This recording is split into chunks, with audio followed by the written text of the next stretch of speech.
Hey everyone, today's video is just a quick resin hack and it's why I use rice when I do my doming. So as you can see with these gummy bears, because they're not flat on the front, if you try to sit them down on something flat they kind of tilt and they move around.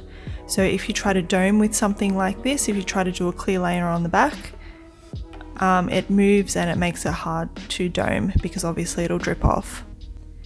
So if you dome on something like rice, it's a little bit movable and that way it provides support all around the gummy bear rather than just a flat surface underneath. So I just use a plastic tray and then sometimes I'll put a silicone baking liner inside as well, and that just makes it easier for the resin to be peeled off if there is any overspill. Then I just put my rice on top of it and give it a shake to level it out. And then put my resin pieces on top, make sure they're nice and level, and then dome as normal.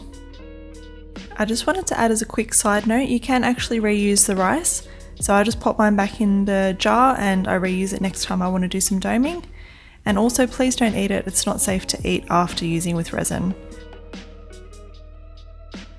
I have used liquid latex on these as well, so any overspill I can just peel straight off.